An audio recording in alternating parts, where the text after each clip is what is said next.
and we are very much alive. I know we're starting a wee bit early tonight, folks. It's just because of Barry John's commitments tonight. So we're starting a wee bit early. So welcome everyone. Happy Friday to you all. Another Friday. Can't believe we're nearly at Christmas time. Nearly here, guys and gals. Week on Monday, Christmas Day. Oh, ho, ho. I'll start shopping then. Oh. Typical you, falling behind.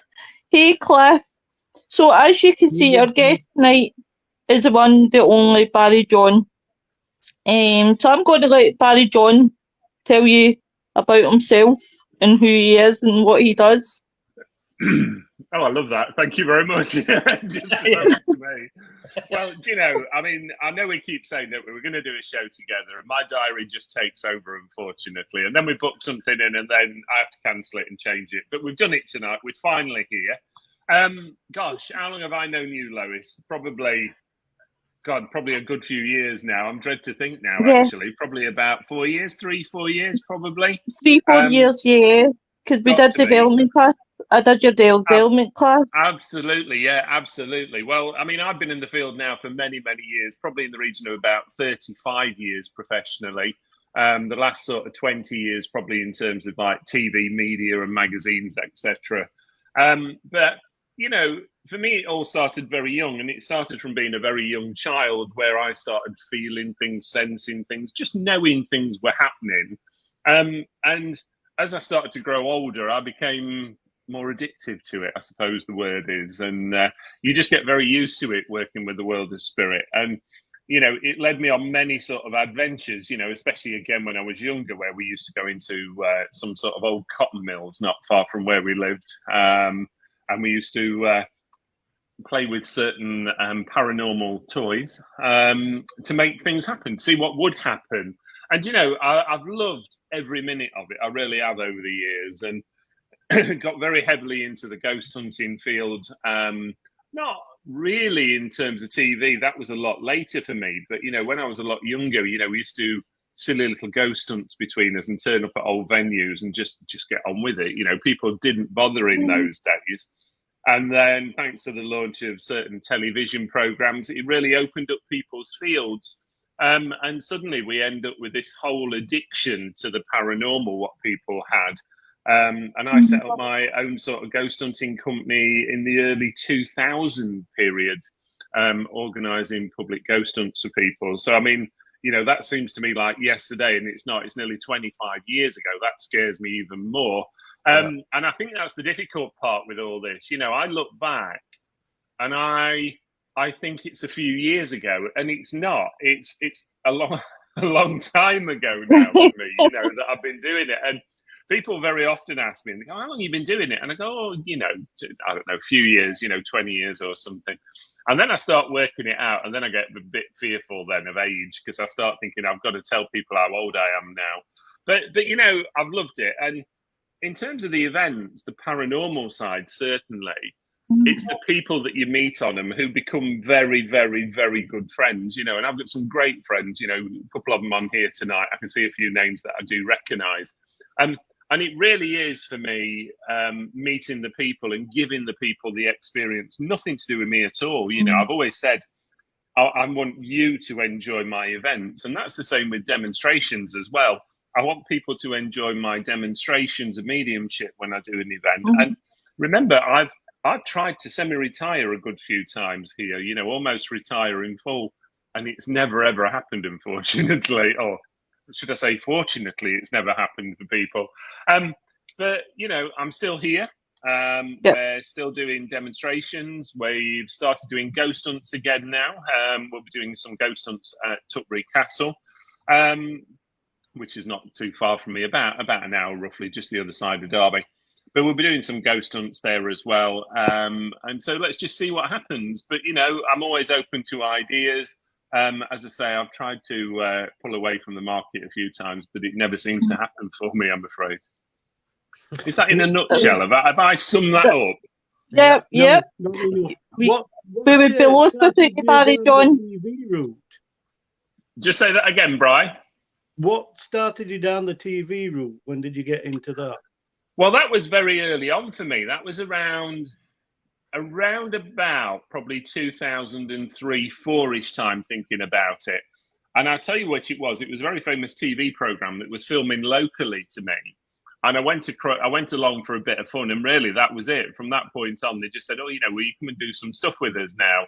And that's really where it began to open up. But the bit that I loved, I've got to be honest, was not the paranormal shows. It's the chat shows. It's the talk shows that I've done over the years. Programs like This Morning, Live with Gabby Logan, The Right Stuff. God, there's so many of them. I love that because one of the things I've always wanted to do is portray the market as a professional market. I don't want people to think that we go out there running around screaming and shouting, everything's paranormal, everything's ghosts and ghouls and spooks. And I've always tried to give off this impression to people that, we are professional people. We come from professional jobs, professional backgrounds. And I want people to understand that as well for us. So it was really a bit of almost like it just happened when the time was right, I suppose I'll say, and people very often ask me about that. I remember we joined a company many years ago. It was like one of these sort of find an expert companies, and that's a long time ago.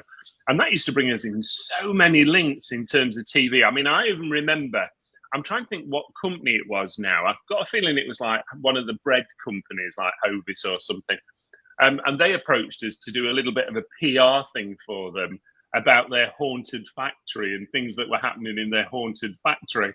And there's me thinking, how the hell did I get into this? Where did this come from?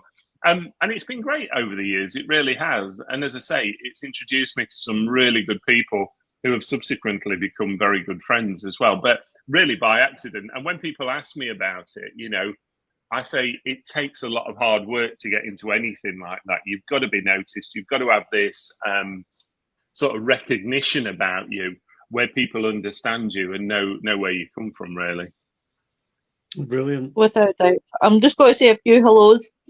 Hey, Cliff. Hey, Jacqueline. Hey, Mark. Hey, Sadie. Hey, James. Hey, Rita. Hello, Mr. Seedon. Hey, Eric. Jacqueline saying you did a fantastic demo on Friday the 13th at Tutbury. Yeah. Mark says you might retire after working with me in February at Tutbury. I totally agree with that, Mark. You probably will. You'll drive him nuts. Jacqueline's like, I loved your radio show. Yeah, I mean, that was something else we did. We used to have a radio show, if you remember, and that was probably, gosh, do you know what? I lose track of time because, again, it seems like last year and it wasn't. It was before lockdown, certainly. So it was probably around, I can't remember, 16, 17, 18, 19, something like that. And we had a pure spirit radio show that we did. And it was great. And again, I kept it as a very spiritual show, but very light-hearted spiritual show. It's getting people to ring in with stories, really getting people involved in that sort of field. I think it's difficult for people nowadays because I still don't feel there's an arena for people to be able to talk openly about a lot of what we do, apart from obviously spiritual shows, etc. Yeah. And I think it's great when people can come to you with experiences. And one of the things we got very much into when we used to do Chat It's Fate magazine. Now, I was a writer for Chat It's Fate for, probably about, again, 15 years until I said enough's enough. And we used to do a lot of photo reviewing for people. So people had sent us photos in and we'd go, well, yeah, that's real, or that one's been photoshopped. You can see it, okay. And it was great because some of the photos you got were really, really brilliant. And people didn't appreciate what they got in front of them. No different to ghost hunting, is it? Where people go on a ghost hunt, something happens and they go, oh, is that it? And you go, do you realise what's just happened? And I remember this when I started out in the ghost hunting field. We all remember in my days a long time ago, and I'm probably maybe older than some of you guys on here. I'm not sure about two of you. But I remember when all we had was things like pendulums and a K2 meter or an EMF meter. That was it. We didn't have anything else. They didn't exist. They purely did not exist. And I remember we used to put EMF meters down or K2 meters, and if the lights went off, oh my God, that was so impressive. Nowadays, people would go, okay. And that to me used to be really exciting stuff. You used to think, God, yeah, we want more of that. We really do. I remember doing some ghost hunts, and Jackie will remember some of these. At the Galleries of Justice at Nottingham, which is now the National Justice Museum. And I remember being freaked out so much in there. I always remember one night being in what was known as the night cell, and it was like a temporary holding cell for you overnight. I can't remember exactly what date it was. It was about probably 16th, 17th century, maybe. And I remember being in there, and this lady suddenly screaming in the middle of the group, and I'm thinking, oh my God, what's happened? Somebody's touched her. And it wasn't. Basically, she was just sat there. Her bracelet just undid itself and just dropped straight to the floor. And I always remember things like that. Oh, God, yeah. And that, to me, I mean, I have to trust her that she didn't do it herself. And she promised me she didn't. And the way that woman was shaking, I know she didn't do it herself, okay? And I also remember the Galleries of Justice, when I used to run events there in the early 2000s, I used to have to lock the place up afterwards. So I used to have to go downstairs. And if you know the building, it's the scariest building ever. And I used to have to go downstairs to like the bottom part, lock it all up and come up and then back up through the courtroom. And all the guys used to laugh at me because they used to go, we can hear you coming. I used to go, why? They used to say, because I can hear you screaming all the way. And I did. I used to shout all the way because I didn't want to hear anything while I was down there on my own. Yeah, I'm a rubbish ghost hunter. I can imagine you being a rubbish ghost hunter. And the first equipment I used were actually pre-EMF. It used to be an RF meter with a dummy load attached to a CB. Oh my CB God. load. Yeah, exactly. That's going back a long God, yeah. I remember CBs. I do remember CBs. Yeah, but you see, in those days, though, Brian, we used to try anything, and I mean, as I say, we didn't have REM pods. We didn't have, all your cameras, etc. What you had. I remember we used to take things like coins and marbles, and we used to throw them down corridors and place them in places to see if they get moved. The classic thing was like a trigger object on a piece of paper that you draw around. Normally it was a cross or something. You'd put it in a room, lock it off, and then you'd go back and go, oh, God, it's moved, or it hadn't moved in some cases. But that was our excitement, wasn't it? We didn't have what they've got nowadays. One of my favourites was talcum powder. Yeah. See if we got any movement or prints. And it's surprising, we actually did more than once. Now, let's be honest, most of it would have been a cat or a rat, but we got some interaction. At least you still got something. Yeah, and I remember you remember this one, Brian. We used to get baking trays and we used to put flour in the bottom and put the marbles on the flour to see if they'd rolled anywhere. That was another one that we did. But people will be going, oh my God, thank God we don't do that these days. But that was what we had. Yeah, we didn't have anything else. They should still be used. Definitely still be used. I do, depending where I am, really. It depends on venue. Yeah. Do you know, I love the classic old paranormal side of what we used to do when we used to go into a room. We'd sit down, we'd go in there with a pen and a piece of paper and a notepad or whatever. You'd write down what you felt, what you sensed or whatever, sometimes not even talking to each other. And then you'd share it round between you all, and somebody else would go, well, yeah, I felt that, and I remember that as well. And, again, it was that, I don't want to call it sitting in silence because that makes it sound a bit sort of weird. But, we never used to make a lot of noise like nowadays. We didn't do all this calling out, constantly. Yeah, we might call out, but you do it every so often, and then you go, right, okay, let's just see what happens. And I do think nervousness, isn't it, these days? I mean, people, they are actually, like you said, they're playing at it. They're not experienced, and they want to get in it. And a lot of it's just nervous activity rather than sitting there. We used to sit in the dark for hours. You wouldn't get that today. You just wouldn't get it.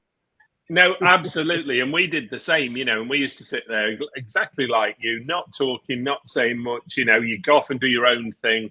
And I do think that when people go on these events, they need to participate. And that's one of the things I've always tried to encourage with people. Even if you just go and sit at the end of a corridor on your own, away from everybody else, because you'll always see things differently. You'll always see something. And I think it is so important that if you are so fearful of it or afraid of it, don't go, because I do think that can put a bit of a kibosh on the night, I suppose, really, for people. Well, spirit are aware of it as well. Of course they are. What's your favourite format and forum? What do you prefer to do yourself? What, in terms of when I do a ghost hunt? Yeah.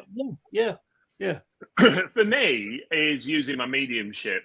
I like to use my mediumship. I like to have somebody there who can make notes and do a little bit of research, even before or afterwards, who can do a little bit of research and go, you know what, yeah, there is a name. Yeah, I don't know, that is a valid name, or yeah, that date is significant.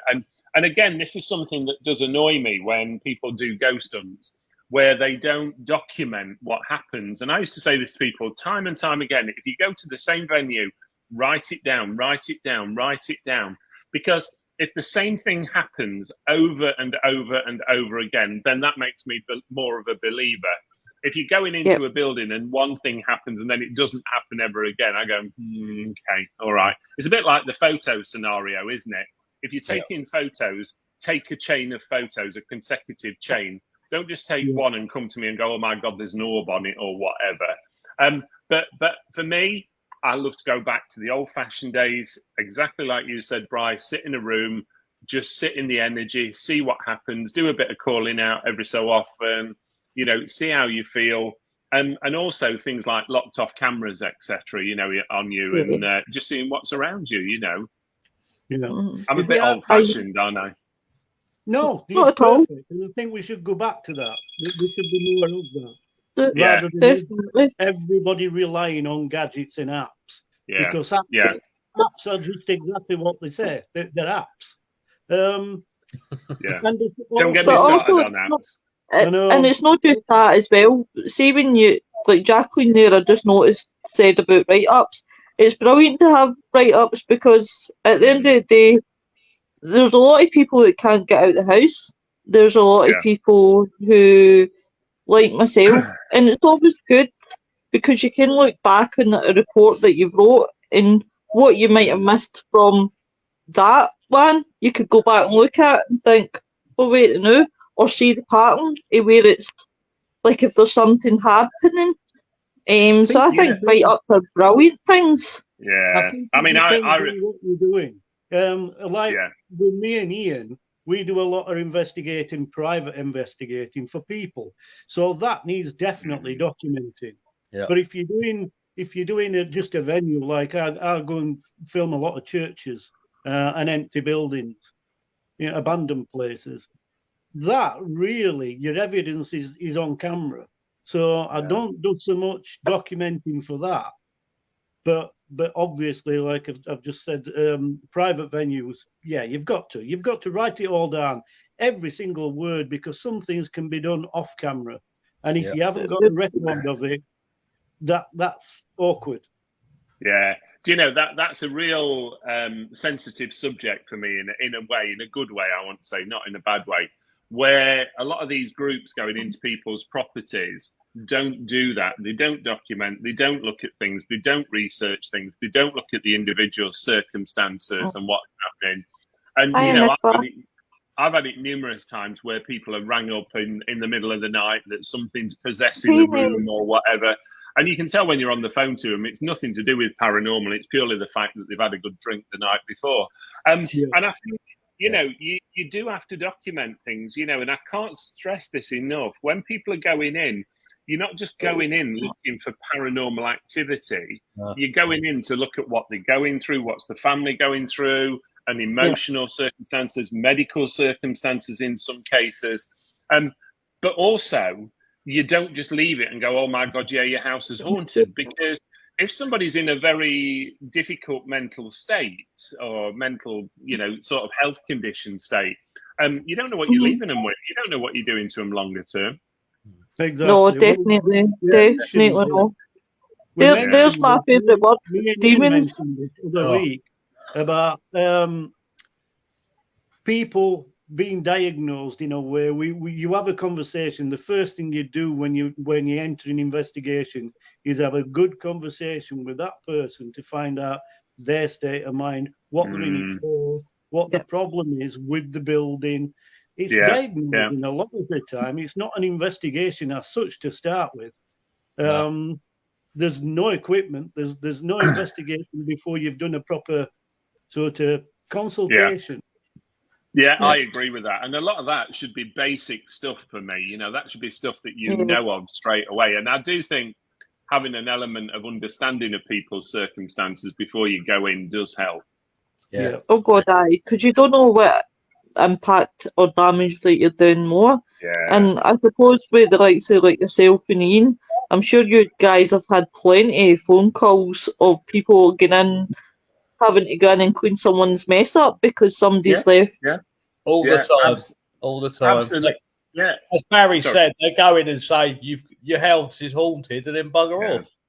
Yeah, they do. They do. And they normally charge them an extortionate amount for telling them that, by the way. But I disagree. You know, I agree with you, Ian, and I disagree with people going in and doing that, because I've had people ring me up in tears going, well, what do I do now? What do I do? My house is haunted. Well, actually, it might not really be. Yeah. And, you know, that's that unprofessional side, what really riles me, to be honest. And it does rile me. And I'm happy to say that. Yeah. It's a little bit like the magic word, what Mark's put there, isn't it? That six-letter word that sends me over the edge every time I see it, because I just think it's such a creation that's come over from the media world of America. Yeah.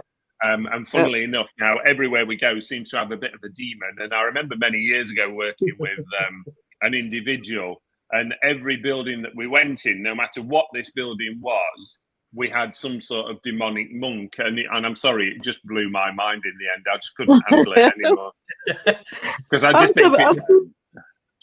just think it's balmy. I think it's absolutely balmy, and I think you know what amazes me, the American market that suddenly seems to have conjured up this name, you know, this demonic name. You know, bearing in mind how old America is itself compared to England. Exactly. And suddenly they've got, you know, the portals to hell and gateways to hell and things. And I think, really? Mark says you mean they're not real? Every home needs a demonic monk. I'm in America and I don't say do you? No offense, Eric. No offense, Eric. Okay, I'm not justifying everybody as the same. I always say, if there's that many demons, we're in the shit. Yeah, right? Absolutely. Exactly. So, Barry, John, sorry, honey, on you go. No, go on, jump in. What place have you been that you just love going back to? Is there a place in particular that's close to your heart that you always love going back to? Yeah, I suppose there is, in a way. You know, I mean, obviously from a paranormal field, I'd have to say the Galleries of Justice at Nottingham, or National Justice Museum as it's now called. Because for me, that's where it all really began in the professional field for me. You know, when I started going there and started organising events and running events there, and it was phenomenal, you know. And I mean, this was like really early days, you know, there weren't many companies around at that time, and it was great to see you know, to see people getting involved. And I think, being honest, there was probably more interested, involved people in those days than what we get nowadays. I do think nowadays some of it's just become a bit of a gimmick for people, where you'll get a group of people who go along. It's probably a works night out. I want to have a bit of fun. Let's see what happens. We'll have a few drinks before. And it just spoils it for me. It spoils it. It's not the same anymore. But Galleries of Justice, certainly at Nottingham. Margam Castle, I will always love Margam Castle down in Wales. I think it's a tremendous venue, Margam Castle. There's so many. Skirrid Inn, I still love the Skirrid Inn. I love the Newsham Park Hospital at Liverpool. That will always be one of my favourites, purely for the size of it. I've always wanted to go there. Oh, it's fantastic. Absolutely fantastic. But you see, again, I say a few years ago, it was more than a few years ago, we did the Haunted Leeds programme. And we did some amazing venues. You know, we did it was the theatre, and if you're as old as probably me and Brian Ian, you'll remember this. When they used to do the good old, do you remember the programme, The Good Old Days with Barbara Windsor? Yeah. It was that theatre that we did. And it was tremendous, absolutely tremendous. You know, and we did places like Kirkstall Abbey. We did the old Evening Post offices and all these sort of things, and the town hall. And it was tremendous, the things you were getting in what I call virgin venues that have hardly been done before.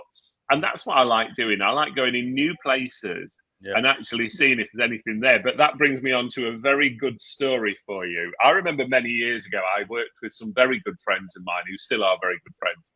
And I remember they rang up a certain venue. I'm not going to name the venue, but they rang up the venue and they said, "Oh, we'd like to hire you for a ghost hunt." And this lovely little old dear on the end of the phone, first of all, couldn't get her head round. You want to hire it for what? A ghost hunt. And then it was a next comment. And she said, "I've worked here for 45 years and I've never seen anything." And that sort of killed it then, because you just thought, what's the point in hiring it, you know? But that brings me on to another subject now. As you know, I tried to slow things down and I got involved in other things. I've always had this fascination of history and historical markets. And I started doing things like tours at historic venues, and not ghost hunts, but proper historic tours. And a couple of the venues I work at, one of them being Newstead Abbey in Nottinghamshire, the other one being Welbeck Abbey now in Nottinghamshire, not too far from me. And I've got to say, Newstead, I've had circumstances at Newstead where I've been unlocking or locking the house on my own, and I've had my name called down corridors, and I know there is nobody else in that house. Oh, and wow. that amazes me. I've been locked in rooms. And people go, "Well, why? You can't be locked in a room." And I go, "Trust me, I tried turning that handle and it would not go." And I was stuck in this room for ages. And suddenly I heard something click in the door and the handle just gave way and just opened. Bizarre. wow. Absolutely bizarre. That is bizarre. But Eileen's you were saying- asking, well, I'm assuming it's Eileen. It might not be Eileen. Is it a gift or a curse to have mediumship abilities? Oh, now that's an interesting one. I'm going to answer that on two accounts. First one, it ain't a gift at all. Everybody has the ability. I think you develop it at your own time, your own space. I think sometimes trauma or turmoil in your life can open you up a lot quicker. You know, I'm not saying anybody's any better than anybody. And I mean, I've had students who have said, "I want you to be better than me, full stop." Eileen. Is it a curse? So I would certainly say, when you talk about a curse, I think it can be difficult at times when you're out on, let's say, like a public or social venue where you're picking things up and you're thinking, "I really can't say this to somebody." Or actually you want to go up to somebody you're talking to and go, "Is your mum with you? You know, is your mum gone over the other side?" And you know, you just know that it's going to open up a well of waterworks or something. So I think that's a real lovely question. So I think anybody can do it, first of all. I don't think it's a curse. I think it can be extremely difficult for us when we want to be honest with people. And even, funnily enough, I've done some readings tonight, and there's certain things that I get where I feel very, very difficult in saying it almost to people. And I have to almost ask a question, but in a nice way, because I don't want to say something and really cause upset to somebody. And that's just how mediumship works. You know, we can't control it, and I don't believe we can turn it on and off. I never have in all my years, but we can't control what comes through a lot of the time. What we can do is we can professionally put it across what comes through, rather than just going, "I've got somebody dead here with me." You can go, "Oh, I think I've got your dad here who passed over." That's just a simple example. So I think it's all about terminology. It's about being sensitive. It's about thinking of your effect on people that you're reading for. A little bit like what we said, Bri, about going into people's properties who have an element of paranormal activity. Yeah. You've got to be so careful, because the last thing I ever want to do is for somebody to have a reading with me and suddenly go out there and, pardon how I say this, take their own life because of something I've said, because that would really devastate me. And I've had people who, and funnily enough, this is a true story, this, I'm not crapping you on this. I had somebody contact me who'd been to see a very I'm not saying a well-known medium, but somebody who was known, and that person had told them they were going to commit suicide, and that person was absolutely grieved because they didn't know how to handle that information. You can never say that to somebody. You can never say it at all. I'm sorry. Yeah, it's But code of conduct. I'm kind of bowled over by that one, Barry John. You've got to be very sensitive. You really have. Yeah. Mark's asking, do you get scared? As I've never been as yet. He tells lies, Barry John. He was screaming like a girl at me. I can believe it with Mark. I've met Tracy as well. She'll tell me the truth. Yeah, I do actually. I do get scared. There has been circumstances and times where I want to get out of rooms, and trust me, I'm very open and honest. I have two rules in ghost hunting. One is if a door's closed, it's closed for a reason, and if it is, you push a woman through first. And in 20 odd years of ghost hunting, that's never let me down. It really hasn't. I always tell that story. But there has been times, and I'll say this to people very openly, that if I want to get out of the way, trust me, I'm coming out of the way. And I'm 6'5" tall. You know, I'll climb over anybody to get out of the room if I feel as though I need to. So yes, I do, Mark. I do get scared. Not as scared as you'll be at Tutbury, though, Mark. James is asking, Barry, have you ever done any remote viewing? Okay, so remote viewing for me comes as part of my mediumship. You know, if the spirit world want me to go in a different way of giving a message, they'll take me on a remote viewing. Now, there's two accounts of remote viewing for me. One is if I'm reading for somebody and say, I've got grandma here, and suddenly she starts taking me around a home of how it used to be laid out and how it used to look to her, and she'll describe where things were and where you go through doorways, etc. And I get that a lot in terms of mediumship. The other thing I get, and I did a lot of police work with a certain foreign sort of police force. Now, I'm not going to go into it too much because it was very sensitive. But what they used to do was ring me up, and they would give me pieces of specific evidence and then ask me to work with it. And I used to sit here at home at my office upstairs with a piece of paper and a pen. And while they were talking to me, I used to basically doodle or draw whatever. And then I used to scan it in and send it to them. And they'd go, how do you know that? And bearing in mind, this was a place I'd never been, not even been to the country. But I used to draw things like lakes with huts on it, with people tied, just weird things. And it was bizarre. It was absolutely bizarre. And I would like to think I was obviously never given the outcome of a lot of stories because they couldn't because of police. But I'd like to think that maybe somewhere I've probably helped kill a little bit of crime off, if we can say that one. Yeah. Well, so a great one. Was that the Swedish one, buddy? Was that the No, Swedish it wasn't. No, it wasn't. No. It was further afield than that. The other side of the world. That's all I'll say to you. Cliff did. I heard one of them telling somebody they would die on the Saturday, and he did. So wrong to tell them. Definitely was got a shadow of doubt. But you know, I get this. I mean, sorry, I did this where I used to. I still do. I used to do a lot of work with a local cancer hospice, and the families of the individuals used to ask me to sit with the individuals to help them sort of let go. I'll call it that in a nicer phrase. Okay. And I've had some beautiful, beautiful things described to me as people have been passing over, and the things what they've come out with as well. And then for me, it was, I could almost relate back to the family in the way that they'd gone, you know, that it was the time. And, you know, the families seem to understand that better. I mean, I can't say this works for everybody, but obviously if somebody does believe in life after death, it certainly helps. But I think one of the hardest things in the world is when somebody comes for a reading with me, and I know full well that they've come for that specific purpose, that somebody near them or close to them is going through a very traumatic health situation, and all they want you to say is it's going to end. And I don't mean that in a bad way. They just want to know, is the pain going to stop?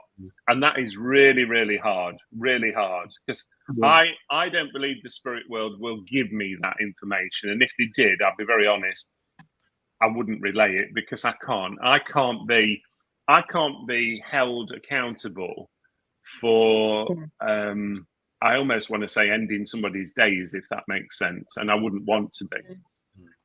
No, I definitely It's get a it. personality thing. And you can't transmit personality, unfortunately. You can only go black and white. Yeah, Um, yeah. What's It's that? we none of us are a greater force up above that makes decisions. All I am is a telephone receiver that feeds information really between two sources. Normally, Yeah. one of those sources is the spirit world. The other one's the source that I'm reading for.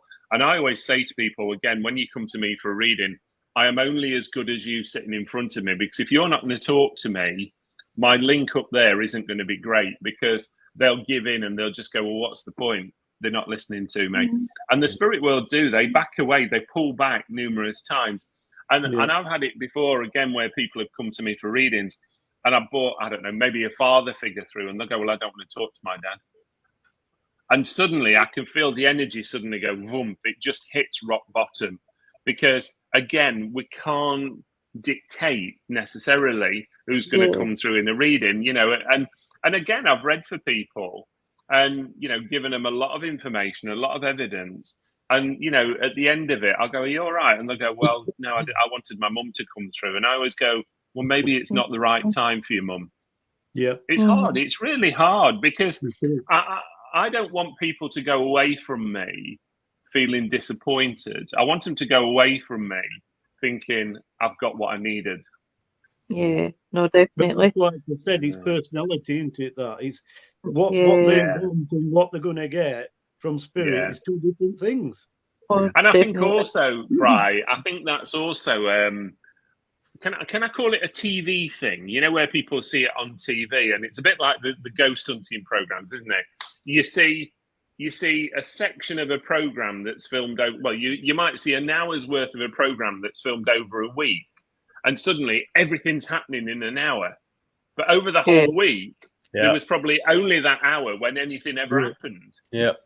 And just because it's happened within that hour doesn't mean to say if we've gone a ghost hunt with any of us in the first hour, suddenly you're going to be blown off your feet with everything happening. It does not happen. It really doesn't.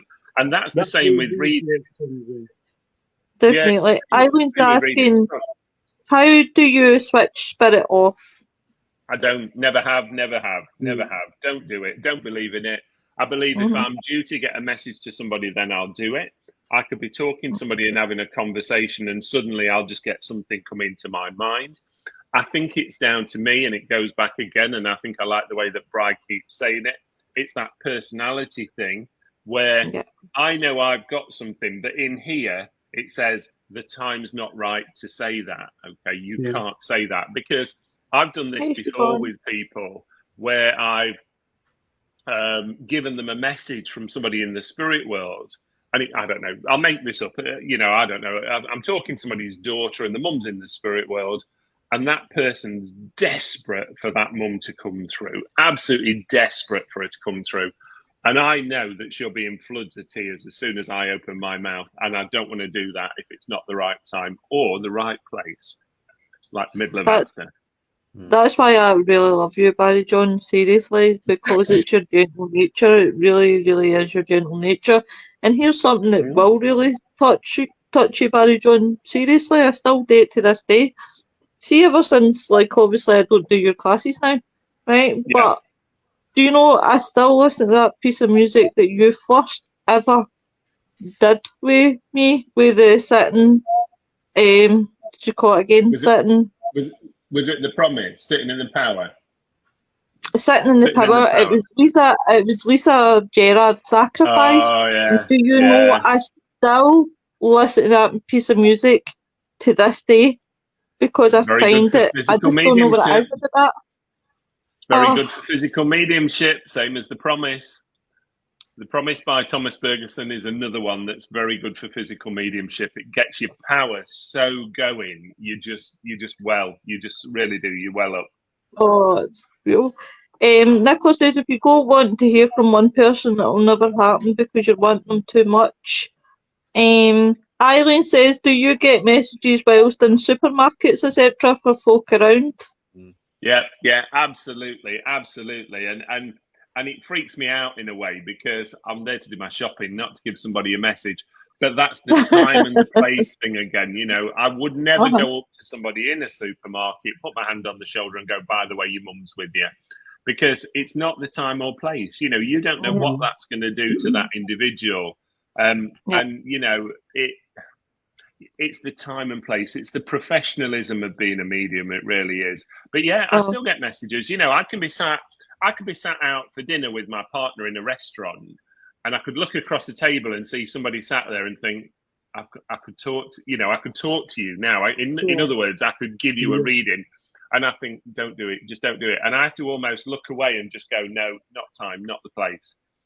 But it happens. It does happen. Same on an everyday basis. You know, job, work situations, things just come to you, and you've got to be so cautious on how you do it. You really have.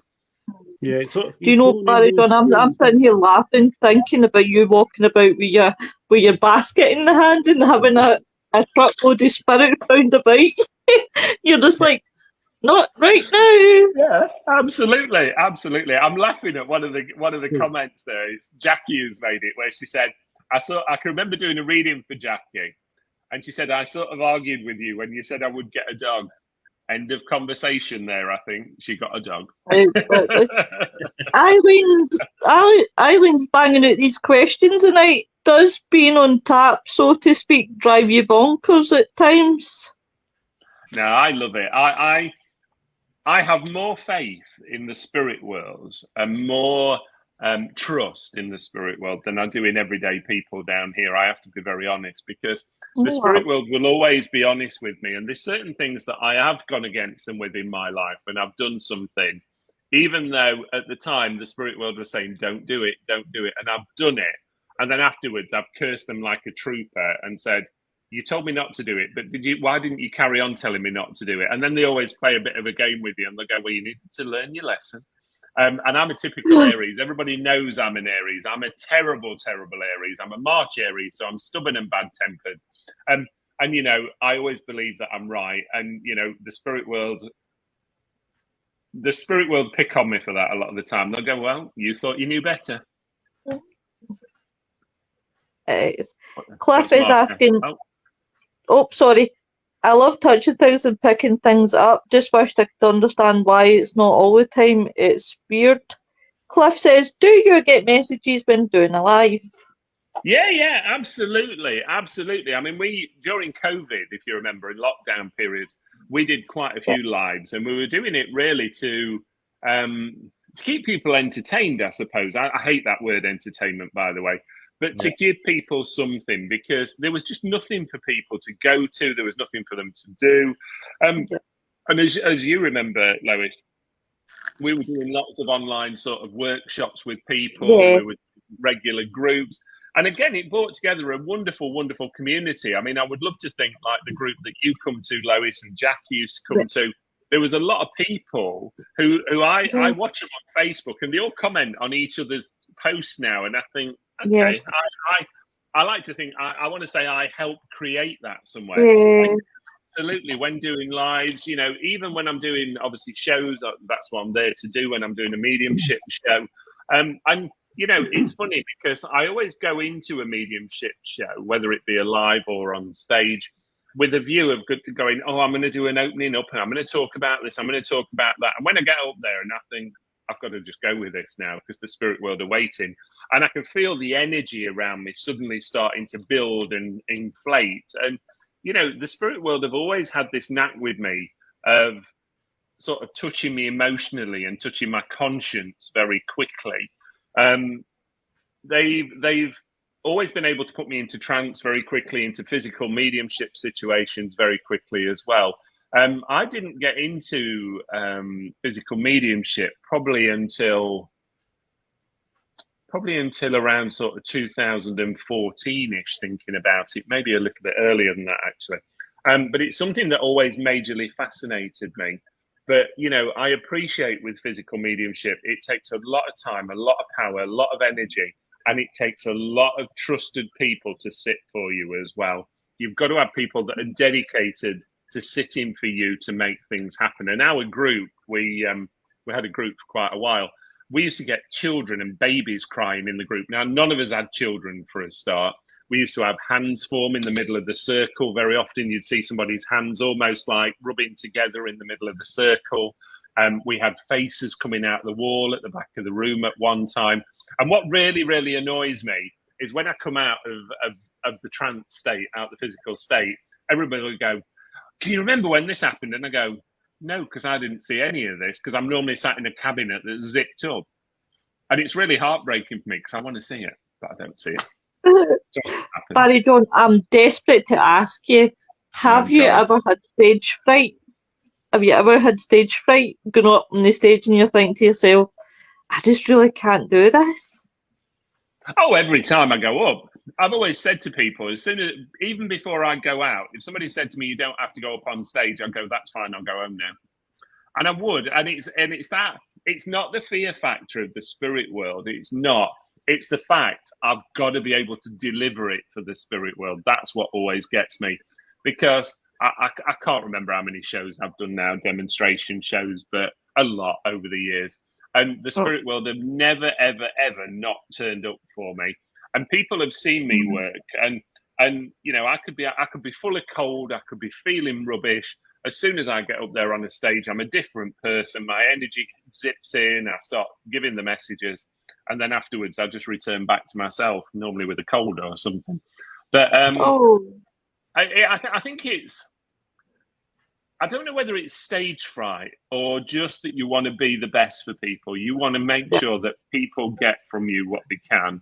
And I mean, I had the greatest pleasure of working with Colin Fry. You know, Colin was a friend of mine for 20 odd years, you know, and I love Colin to bits. He was a very, very dear friend to me, and he was always a very Jacqueline, I'm on top of it just now just because it was a scammer.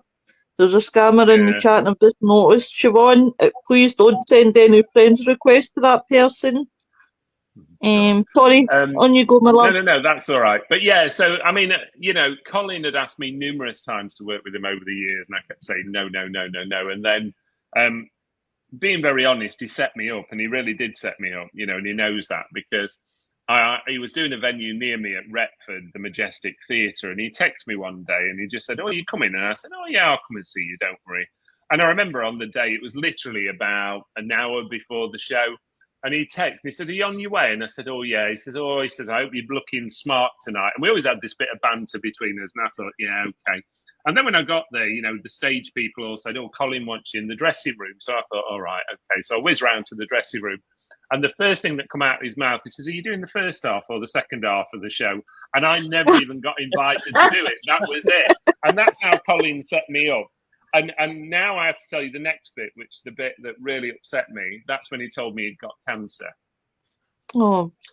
And then obviously I supported him on his last tour for quite a while. Then bless him. But yeah, and you know, I still think of him to this day.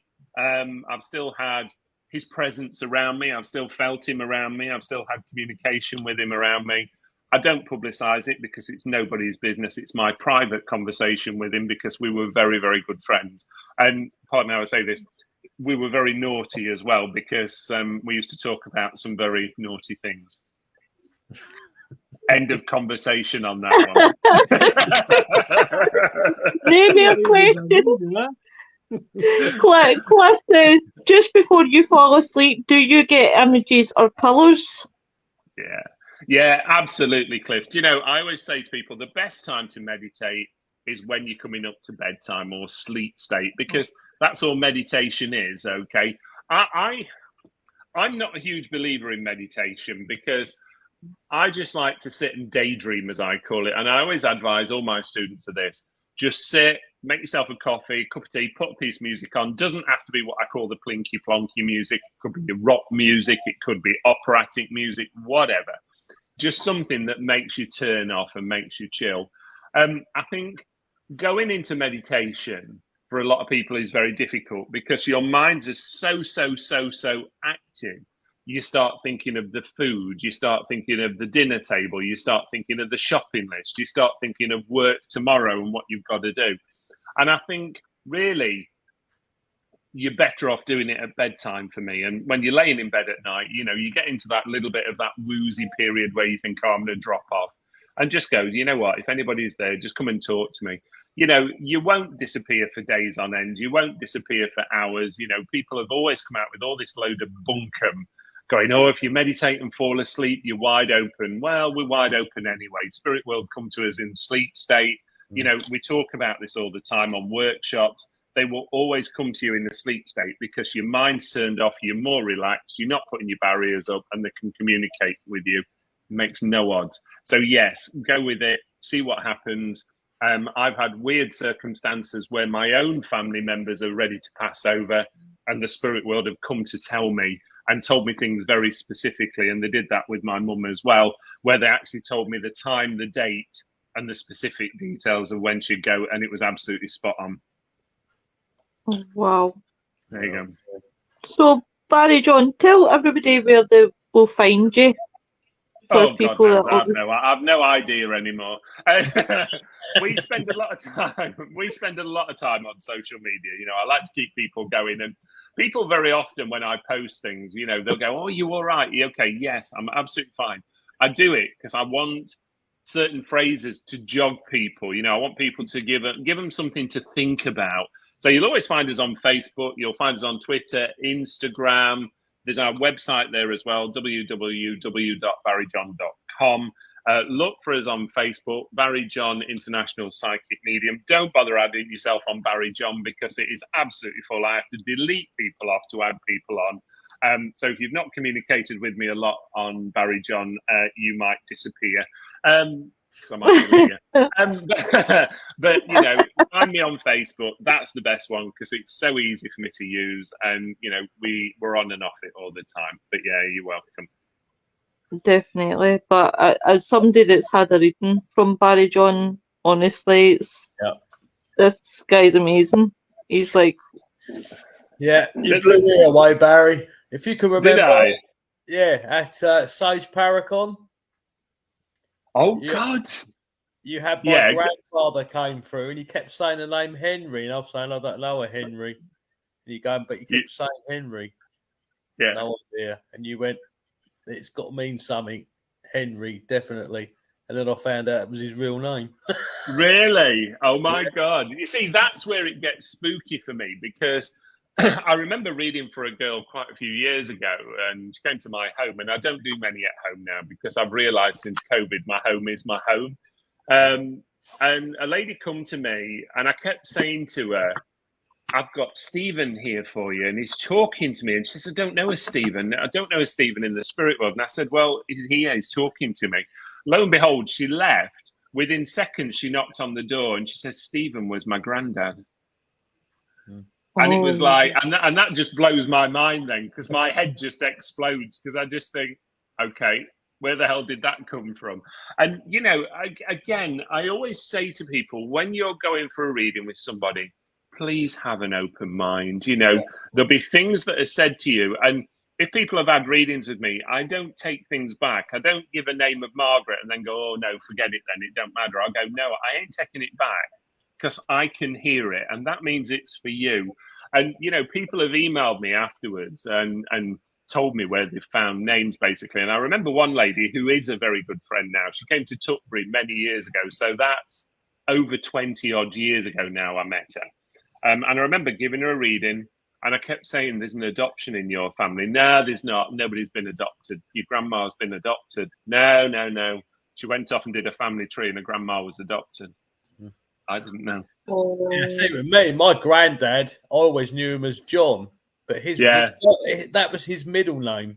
His first name was Henry, and he never used it because he hated it. So I never knew that. And that's where it's great, isn't it? I love it. I love it when you get something for somebody, and it's so specific that you think you can see the shock on the face, and it's like, how the hell did you know that? Yeah, well, you didn't see the shock on my face because it was when I asked my mum, and she went, "Yeah, that was his real name." And I went,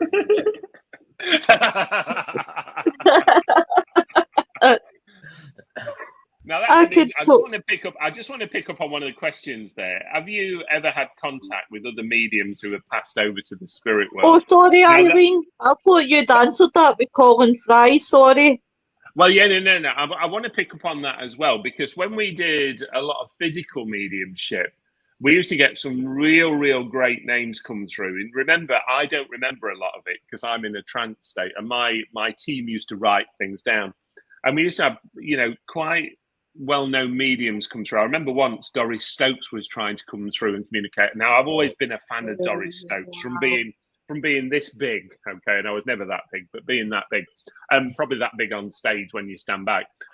But the great old mediums, I really admired them. The Doris Stokes, the Estelle Roberts. Estelle Roberts.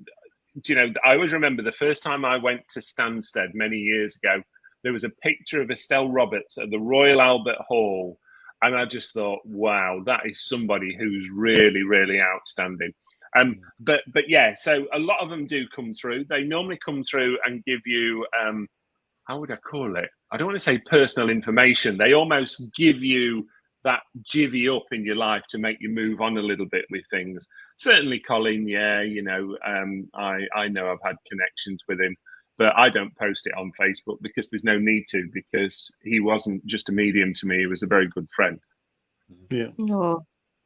So, yeah. Well, Barry John, I want to say thank you very much for coming on. I've absolutely loved having you. It's been too long. My pleasure. Please don't be a stranger. No, I can't. Don't you dare, or I'll come chasing. On Monday night, you'll have the Dark Mirror Boys. They're having a quiz night. So I'll be on the quiz. I'm not saying I'll get all the questions right, but I'll give you a bash. Maybe one. Only if it's like questions like which one and 1, 2. Yeah, what's your name? What's after A, B. As long as it's questions like that, I'll win. Shut up, you. Sorry, my partner in the background. So that's Monday. Thursday, we are back on. Don't know what we're doing on Thursday, but Friday we've got Bry's good friend Brian Baker coming over again for a hi. So I catch up with him to see how things are. And then the boys are on holiday. All the team's on holiday. I'm not though, because I've agreed to do a show on the 28th doing the 2004 tsunami. And then I got roped into doing Friday Frighteners on the 29th because one of my regulars wanted a wee pre-New Year celebration. So it was like, okay. So I don't know what I'm doing on the 29th, but that's the schedule. But again, Barry John, thank you so much for coming. Our pleasure. Definitely need to get you on next year, without a doubt. Yeah. We will. We'll plan it in this time. We'll get me on again, and I might shut up. I might be quiet and let you ask me more questions. Listen, I've enjoyed listening to you talk. You're welcome. Thank you, my love. Anytime, guys. You know where I am. Yeah, you too, Brian. Nice to see you again, Ian. See you all soon, and thanks so much. I'm going to leave you to it, guys. I'm going to have my dinner now. All right. You go, and I'll catch you real soon. Barry John. See you guys. Bye, everyone. Bye. Bye.